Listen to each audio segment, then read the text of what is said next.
Hello and welcome back. In this particular section, we want to look at something that is currently seeing wide adoption from many developers across the world, and it is CSS native nesting. So it's going to be a very quick one, and it's a modern feature actually, and everyone should be aware of it. So this is going to be very useful whether you are a beginner, intermediate, or a senior, right? So let's get right into it.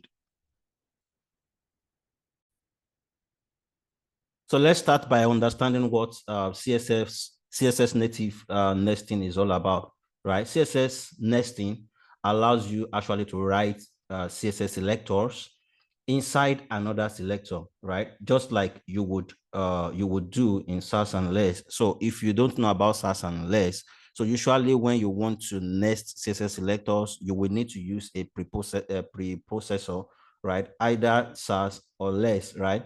So, but now we have something coming to us that is native to CSS that allows us to do what we couldn't do before. If you want to do this before, you will need to use a preprocessor. But right now, right, this is native to CSS. It's been around, but just that it's currently seeing wide adoption around among developers, right? And we have a lot of support now, cross-browser support. That's why it's just good that you are actually aware of this, and not just aware of this, but also using it. So like I said, CSS nesting allows you to write CSS selectors inside another selectors, just like you would do with SAS or LESS, without needing any external tools. So you wouldn't need any preprocessor.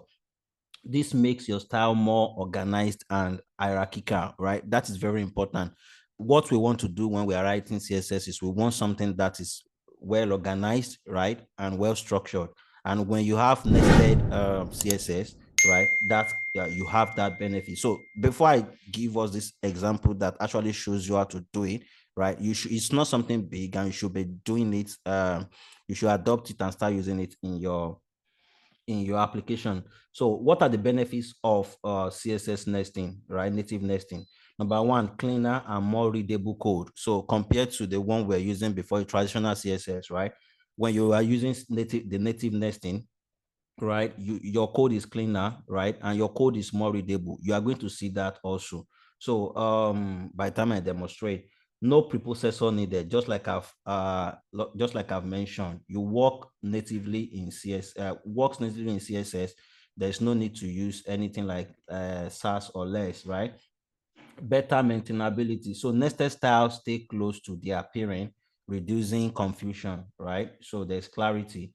Improved developer productivity. So it kind of speeds up your writing and updating of styles, right? It reduces repetitive selectors. So usually, if you have to be writing the traditional way, there is no way you will repeat some selectors, right? But when you are using nesting, right, it eliminates the need for long selector chain, right? So fully native and future proof. So currently supported in modern browsers like Chrome and Safari, and that's why many people are beginning to use it now. So in terms of browser compatibility, right, all this started right in 2022, right? So the CSS Nesting Proposal gained traction in 2022. Then by April 2023, Chrome version 12 added official support. Then by May 2023, Safari version 16.5 introduced their support. Then by mid 2023, other browsers like Edge and Opera, right, also follow suit. By 2024, right, and currently more developers are beginning to adopt it in their project, and you should be using it also, just like I've explained why you should be using it. So without wasting time, let's just quickly demonstrate it. So I'm going to have, this is my HTML, right? I'm going to have a simple card here, a div with a class of card, right? And inside there, we are going to have a title with heading 2, and we are just going to say CSS nesting in action, right? So that's going to be the title of the card. And okay, let me just be done with this. Then we are going to have the paragraph, and this is just a this is a simple demonstration of native CSS nesting, right? And let's just have also a button that says let's have a button that says learn more.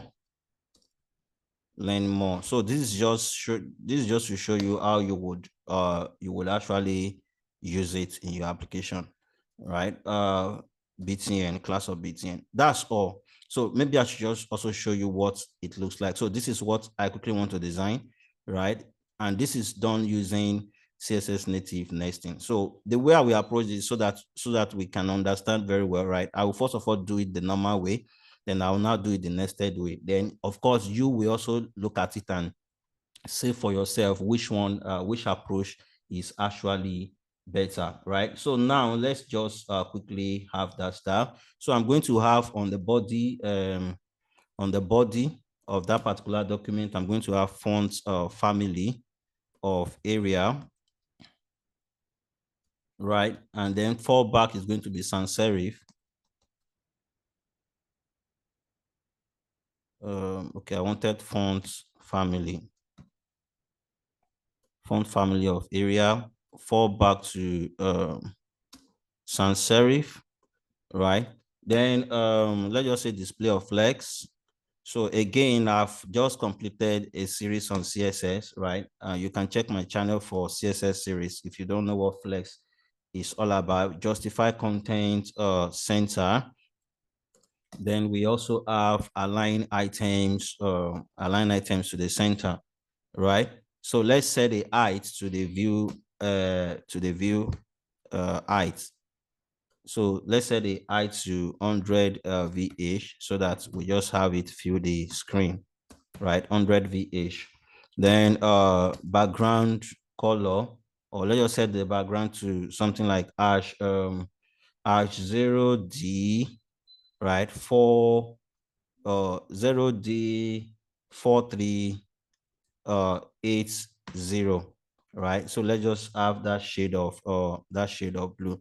So if I were to run this now, so we should see that in action.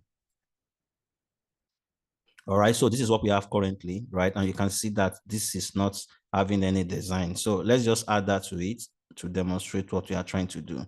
So like I said, I'm going to do without, if I were to do it without if I were to do this without native nesting, right? So what I will do is I will target this class, which is the parent that holds the other elements, right? So what I will do is I'll just say dot card, and this will mean that you are styling that card container, right? And this is going to have background, let's say background of white, right? And we're just going to have padding of 20 pixel, right? And then we are going to have width, let's say width of 300 pixels, something fixed, 300 pixel. Then let's say also we want border radius of 10 pixels so that we have curved edge right around the corners. Then we also want box shadow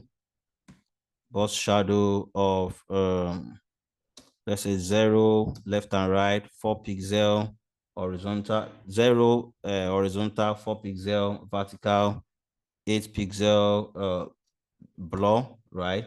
RGBA 0, 0, right? That will be then 0.1 transparency. So this is going to be dark.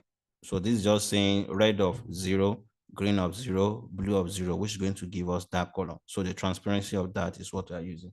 Then text aligned to the then let's have text aligned to the center also. Text align to the center. So this is what you would have done to style this card, right? Then if you want to style other parts, you now do card dot. So right now I'm already repeating myself because I needed to do dot card again, right? Then I might say color, color is ash 333, right? Then if I want to still start the paragraph that's inside that card, I will do card paragraph. Then I will still need to do font size of 16 pixel, right? And I will need to do color of, let's say, ash 666, right? So if you check what we have now, so you can see that it's already looking like it, right? But we have done some things here. We have repeated as I just imagine that this file is going to be large. So this is not as this will not be as organized as now. Let me just stop this here, right? And try to implement the nested way of doing things, right? So that it makes sense to us. So for nesting, for the nested one, so let me just remove this part, right? So what I'm going to do is the dot card, we are going to have this one still. Then inside it, since the H2 is actually a child of the card, right? If you check here, H2, paragraph, and button are actually a child of, they are children of this card. So this card is like their parent container. So we can use that as reference. Every other thing we are studying there, we just say H2. This is nested now, right? Because right now, H2 is actually inside the card itself. So we can just say color, right? We can set color to ash 333, right? Then that's it. Then we can just go down again and say paragraph. Then we can set paragraph to so we can set paragraph to font size of 16 pixel, right? And then we can set the color to ash 666. So that's it. So this is nested. Now this is more organized because I can look at card and already know what style that I already know that these elements actually belong to. So it removes that unnecessary duplication of the use of card or repetition of the use of dot card, right? And this is also cleaner and more structured. Then there are other things that we can also talk about. Let me just try to complete this, right? So then we have a .btn class which is inside the card container, right? So that btn, we can style it also quickly. Background of let's say blue. Then let's have color. Let's have color of white. So this just so that this will be very quick, right? Padding of 10 pixel, top and bottom 15 pixel, left and right, right?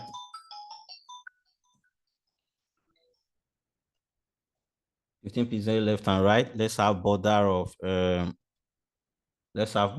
none, right? Border of none. Then let's have border radius, just so that the button is going to be curved, have curved edges. Border radius of 5 pixel. Then let's have cursor of pointer, right? And also let's have transition. So we actually we dealt with transitions and animations in the last section I had, right? You can check that out too. CSS transition. So transition 0.3 seconds. Then there is something else that you might want to see. You can see that this button is nested inside card. Then still inside here, I can do something like ampersand. So if you are used to SAS, you'll be very familiar with this. I can use this pseudo selector, right? This one actually references the parent.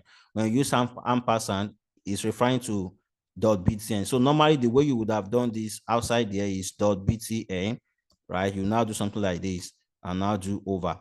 So instead of doing that, when you are using the nested way of doing things, you just say ampersand, which references the immediate next parent. Then you now do this, right? So inside there, you can set background color. You can set background to dark blue, right? Let's just have this.